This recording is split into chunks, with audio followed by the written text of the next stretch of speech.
A sea of people shoulder to shoulder outside LA's City Hall. The largest crowd so far for New York Congresswoman Alexandria Ocasio-Cortez. Power to the people! Unbelievable! There are people a half a mile away. በፕሬዝዳንት ዶናልድ ትራምፕ ላይ የተቀሰቀሰው ህዝባዊ ተቃውሞ እየተቀጣጠለ ነው። ካለፈው ሳምንት የቀጠለው ተቃውሞ ትላንትም ተካሂዷል። በመጪው ቅዳሜ ደግሞ ምድር አንቀጥቅጥ የተባለና ሚሊዮኖች እንዲሳተፉበት በስፋት እየተቀሰቀሰ ያለ የተቃውሞ ሰልፍ ይካሄዳልም ተብሏል። በመግቢያችን ላይ ተከታተላችሁትም ከዚሁ ጋር የተያያዘውን ነው ይዘናል።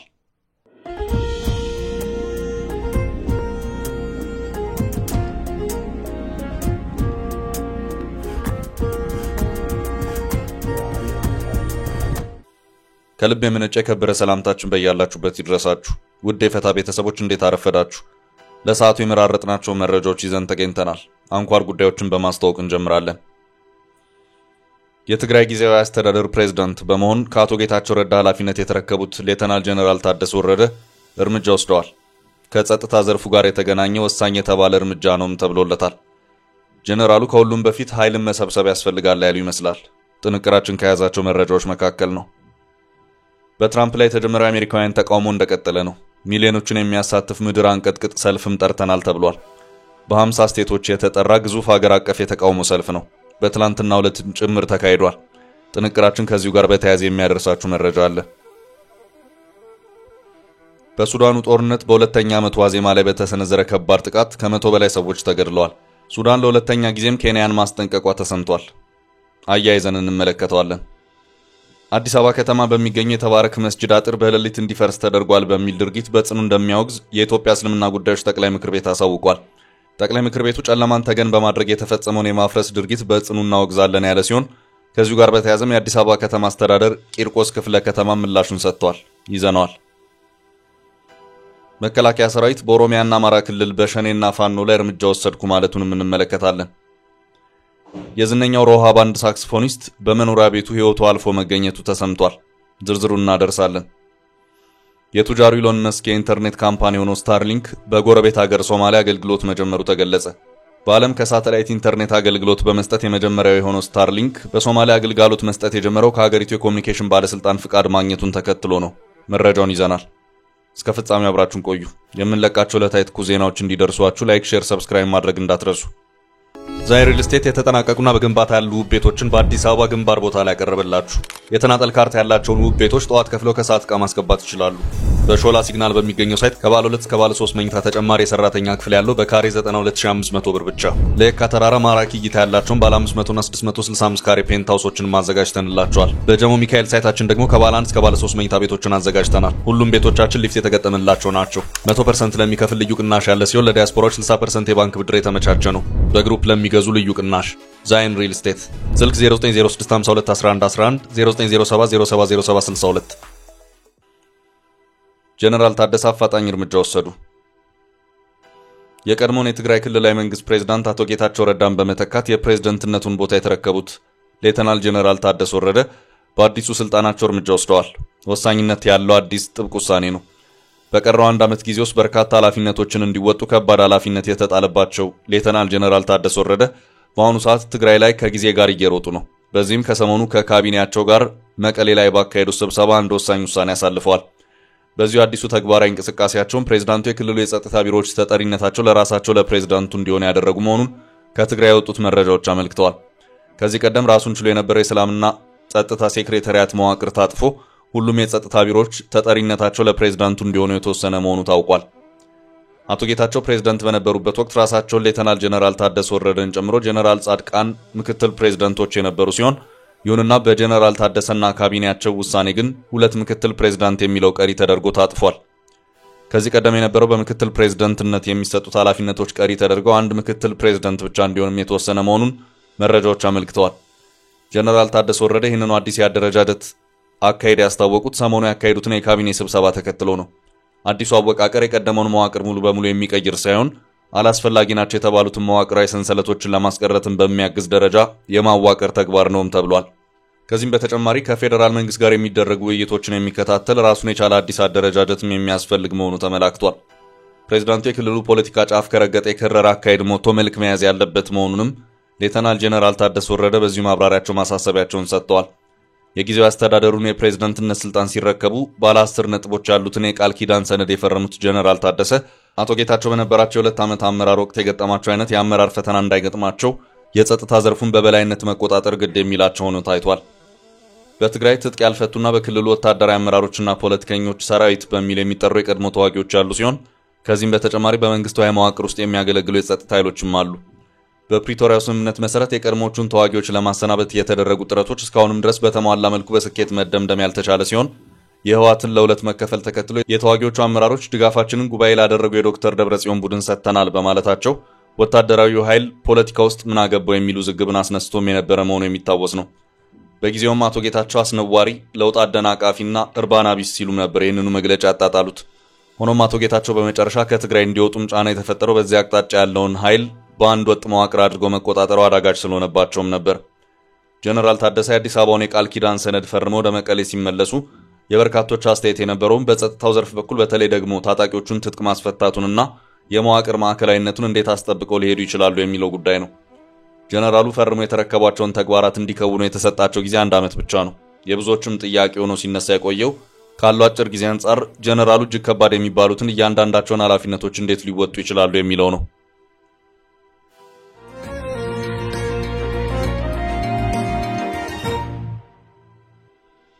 በቀጣይ መረጃ የተጠራው ምድር አንቀጥቅጥ ሰልፍ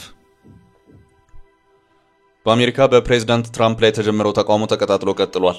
ባለፈው ሳምንት በርካቶችን አደባባይና መንገድ ላይ ያስወጣው ተቃውሞ በዚህ ሳምንትም ጭምር የተካሄደ ሲሆን በመጪው ሳምንት ደግሞ በአሜሪካ ታሪክ ታይቶ የማይታወቅ ግዙፍ ጸረ ትራምፕ ተቃውሞ በመላ አሜሪካ ይደረጋልም ተብሏል። የትላንትና የተቃውሞ ሰልፍ የተካሄደው በሎስ አንጀለስ ነው። ፕሬዝዳንት ትራምፕ ስልጣን በያዙ በሳምንታት ውስጥ ዓለም አቀፍ የንግድ ጦርነት ውስጥ በመግባታቸው የበርካታ አሜሪካውያንን ህይወት እንዳናጉ እየተነገረ ነው።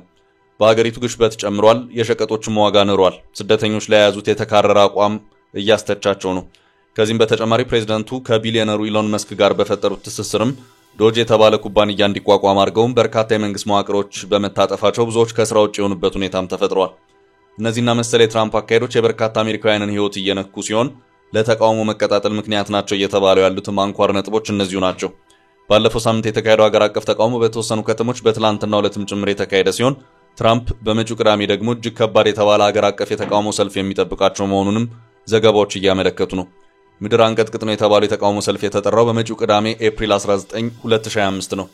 እንደ ኒውስዊክ ዘገባ ከሆነ ልክ እንደ ባለፈው ሳምንት እሁድ ሁሉ የፕሬዝዳንት ትራምፕ ተቃዋሚዎች ሀገር አቀፍ የተቃውሞ ሰልፍን ለማካሄድ እየተዘጋጁና ቅስቀሳዎችን እያካሄዱ ነው።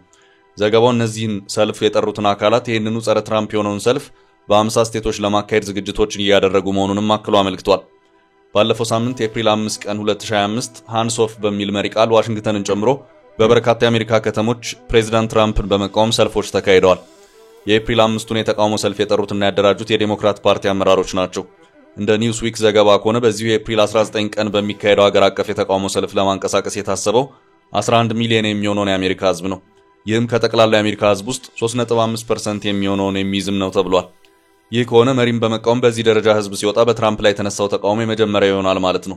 ትራምፕ የጀመሩት ዓለም አቀፍ የንግድ ጦርነት በአገር ውስጥም ሆነ በውጭ ከባድ ተቃውሞን እያስከተለባቸው በመሆኑ ከቻይና በስተቀር በሌሎች ሀገራት ላይ ጣሏቸውን ታሪፎች ቀሪ እያደረጉ መሆኑ አይዘነጋም።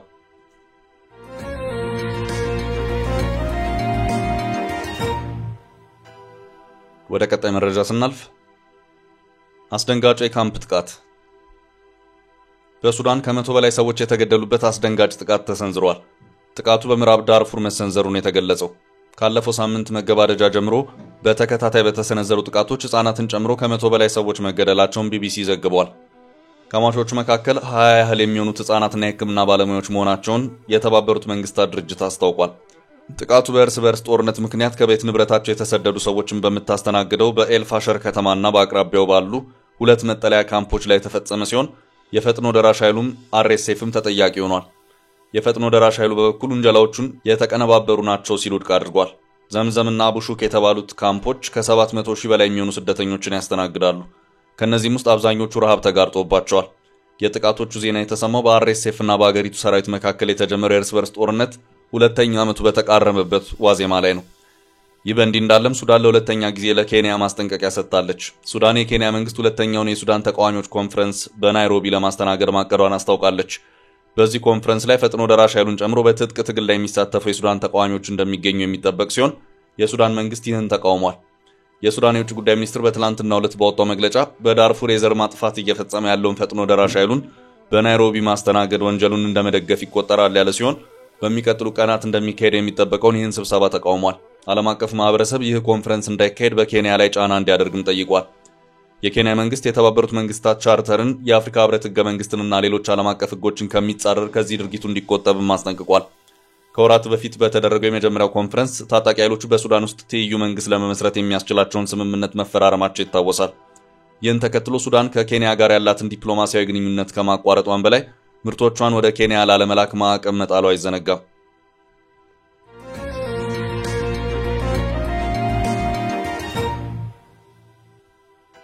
በቀጣይ ርዕስ በአወዛጋቢው ፈረሳይ መንግስት ምላሽ። በአዲስ አበባ ከተማ ቂርቆስ ክፍለ ከተማ ወረዳ 10 የሚገኘው የተባረክ መስጂድ አጥር በሌሊት እንዲፈርስ ተደርጓል ሲል ድርጊቱን በጽኑ እንደሚያወግዝ የኢትዮጵያ እስልምና ጉዳዮች ጠቅላይ ምክር ቤት አሳውቋል። ጠቅላይ ምክር ቤቱ ጨለማን ተገን በማድረግ የተፈጸመውን የማፍረስ ድርጊት በጽኑ እናወግዛለን ብሏል። ከዚሁ ጋር በተያያዘም የቂርቆስ ክፍለ ከተማ አስተዳደር ባወጣው መግለጫ ምላሽ ሰጥቷል። ጠቅላይ ምክር ቤቱ ከ1967 ዓመተ ልደት ጀምሮ ለ50 ዓመታት መንፈሳዊ አገልግሎት እየሰጠ ባለው ተባረክ መስጂድ ላይ ከህጋዊ አሰራር ውጭ የተፈጸመውን የማፍረስ ድርጊት በጽኑ እናወግዛለን ብሏል። የአዲስ አበባ ከተማ እስልምና ጉዳዮች ከፍተኛ ምክር ቤት ከሚመለከታቸው የመንግስት አካላት ጋር በመነጋገር በህጋዊ መንገድ የመስጂዱ ቅጥር እንዲታጠር ቢያደርግም ከትላንት በስቲያ ሌሊት ጨለማ ተገን በማድረግ ከመንግስት የሥራ ሰዓት ውጭ እንዲፈርስ መደረጉ ጠቅላይ ምክር ቤቱን እንዳሳዘነ ገልጿል። ይህን ተግባር የፈጸሙ አካላት በህግ አግባብ እንዲጠየቁና መስጂዱ የደረሰበት ኪሳራ ተሸፍኖ ድጋሚ እንዲታጠር ለማድረግ ጠቅላይ ምክር ቤቱ ከአዲስ አበባ ከተማ እስልምና ጉዳዮች ከፍተኛ ምክር ቤት ጋር ትላንት በቅንጅት እንደሚሰራ አመልክቷል። ጠቅላይ ምክር ቤቱ መስጂዶች የሙስሊሞች ቤተ አምልኮ ብቻ ሳይሆኑ እንደ አይን ብሌናቸው የሚጠብቋቸው መሰባሰቢያቸውና የልብ መርጊያቸው ጭምር በመሆናቸው ተመሳሳይ ድርጊቶች እንዳይፈጸሙ በዚያው አጋጣሚ እናሳስባለን ብሏል። የቂርቆስ ክፍለ ከተማ አስተዳደር በቅድሚያ አዲስ አበባ እስልምና ጉዳዮች ከፍተኛ ምክር ቤት በኋላም የኢትዮጵያ እስልምና ጉዳዮች ጠቅላይ ምክር ቤት ጨለማን ተገን በማድረግ ፈርሷል ስላሉት የተባረክ መስጂድ አጥር ጉዳይ መግለጫ አውጥቷል። ክፍለ ከተማው ትላንት እሁድ በቂርቆስ ክፍለ ከተማ ወረዳ 10 ልዩ ቦታው ሜክሲኮ አካባቢ መንግስት አካላት የመስጂድ አጥር አፈረሱ የሚል መረጃ የአዲስ አበባ እስልምና ጉዳዮች ከፍተኛ ምክር ቤትን ጨምሮ በተለያዩ ሚዲያዎች ሲዘዋወር መዋሉ ይታወቃል ብሏል። በክፍለ ከተማችን የሚገኘው ተባረክ መስጂድ የክፍለ ከተማው አስተዳደር ከመስጂዱ አባቶችና ምዕመናኑ ጋር በቅርበት አብሮ ከሚሰራቸው ወደፊትም አብሮነቱን ከሚያጠናክራቸው የእምነት ተቋማት መካከል አንዱ ነው። ይህ እንደተጠበቀ ሆኖ የመስጂዱ አስተዳደር ከህጋዊ ይዞታው ውጭ ያለ መሬት ላይ ማስፋፊያ ጥያቄ ለአስተዳደሩ አቅርቧል በሚል ሰበብ ለሀገራዊ ፕሮጀክት ሲባል በቦታ የነበሩ ነዋሪዎችና የፌዴራል ፖሊስ ካምፕን ወደ ሌላ ቦታ በማዛወር የጸዳ ቦታን የመስጂድ ይዞታ እንደነበር አስመስሎ ማቅረብ ተገቢ የሆነ መረጃ አይደለም ሲል መግለጫው ገልጿል። ቦታው ከዚህ በፊት የፌዴራል ፖሊስ ካምፕና የነዋሪዎች የነበረ ሲሆን ቦታውን በማጽዳት ሀገራዊ ፋይዳ ላለው ፕሮጀክት በሀገራዊ ፕሮጀክት ኮንትራክተሩ አማካይነት ሙሉ ባዶ ቦታው በኤጋ ቆርቆሮ እንዲታጠር ተደርጎ የቆየ ነው። ነገር ግን ይህ እውነት ሆኖ ሳለ አሁን ግን ቦታውን ያለምንም ህጋዊ ፍቃድ የመስጂዱ እንደሆነ በማስመሰል በመንግስት የታጠረውን ቦታ ያለምንም ህጋዊ ፍቃድ የመስጂዱን ታፔላና በር በመስራት የመስጂዱ አካል በማስመሰል ህገወጥ ተግባር ከመፈጸሙም በተጨማሪ በመስጂዱ ይዞታ ስር ያልነበረ ቦታ መንግስት አፈረሰው በሚል እየተሰጡ ያሉ መግለጫዎች ፍጹም ህጋዊ መሰረት የሌላቸው መሆኑን የእምነቱ አባቶችና ተከታዮች በሚገባ ልትረዱት ይገባል። ያላግባብ በተዛባ መረጃ ላይ ተመስርታችሁ ያልተገባ እንቅስቃሴ የምታደርጉ አካላትም ከድርጊታችሁ መታቀብና ቀረብ ብሎ መረጃና ማስረጃ አጣርቶ መረዳትን እንድታስቀድሙ አበክረን እያሳሰብን ክፍለ ከተማው ተጨማሪ መረጃ ለሚፈልግ ለማንኛውም አካል መረጃ ለመስጠት በሩ ክፍት መሆኑን ለማሳወቅ ይወዳል ሲል አመልክቷል።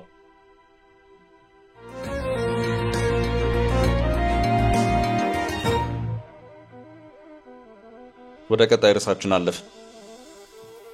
መከላከያ ሸኔና ፋኖ ላይ እርምጃ ወሰድኩ አለ።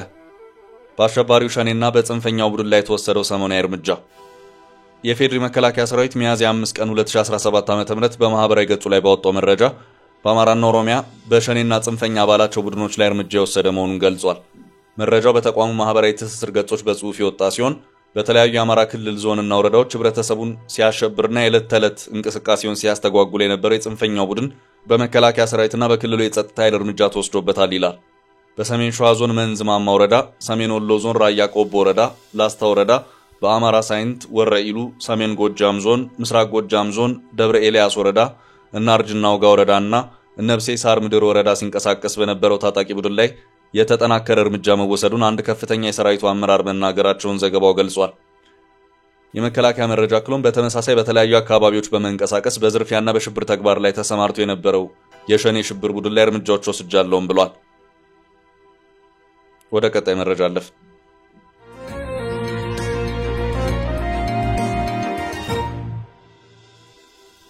ሙዚቀኛው ህይወቱ አልፎ ተገኘ። ከ1970ዎቹ አጋማሽ ጀምሮ እስከ 1985 ዓ.ም ድረስ የወጡ አብዛኞቹ የሀገራችን ተወዳጅ ሙዚቃዎች ወይም አልበሞች አጃቢ ሮሃ ባንድ እንደነበር አይዘነጋም። ከሮሃ ባንድ ሙዚቀኞች መካከል አንዱ የሆነው የሳክስፎን ተጫዋች ስሞን ሊባኖስ ትላንት ማምሻውን ከዚህ ዓለም በሞት መለየቱ ተሰምቷል። ከቀደምት ሮሃ ባንድ አባላት መካከል ተጠቃሹ አርቲስት ስሞን ሊባኖስ በመኖሪያ ቤቱ ህይወቱ አልፎ እንደተገኘ አርቲስቱ የቀድሞ ስራ ባልደረባና ጓደኛ ሙዚቀኛ ዳዊት ይፍሩን ዋቢ በማድረግ የሀገር ውስጥ የዜና ወኪሎች ክስተቱን በመዘገብ ላይ ይገኛሉ። አንጋፋ የሙዚቃ አቀናባሪ ዳዊት ይፍሩ ክስተቱን በተመለከተ በሰጠው ቃል እጅግ አሳዛኝ ሁኔታ ውስጥ ነን። የዛን ዘመን የሮሃ ባንድ ሳክስፎኒስት የቀድሞ የሥራ ባልደረባይና ጓደኛ የነበረው አርቲስት ስሞን ሊባኖስ ዛሬ ህንድ ኤምባሲ አካባቢ በሚገኘው መኖሪያ ቤቱ ህይወቱ አልፎ ተገኝቷል። ለምርመራ አዲስ አበባ ፖሊስ አስክሬኑን ወስዷል ሲል ሁኔታውን አብራርቷል። ቤተሰቦቹ ማግኘት አለመቻሉ ሌላው አሳዛኝ ጉዳይ መሆኑን የተገለጸው ቤተሰቡ ወይም ወዳጆቹ አዲስ አበባ ፖሊስ መጠየቅ እንደሚችሉም ተመላክቷል።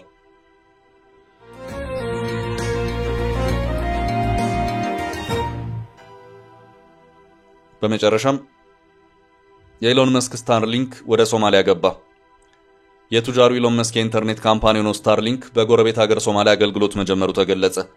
በዓለም ከሳተላይት ኢንተርኔት አገልግሎት በመስጠት የመጀመሪያው የሆነው ስታርሊንክ በሶማሊያ አገልግሎት መስጠት የጀመረው ከሀገሪቱ የኮሙኒኬሽን ባለስልጣን ፍቃድ ማግኘቱን ተከትሎ ነው።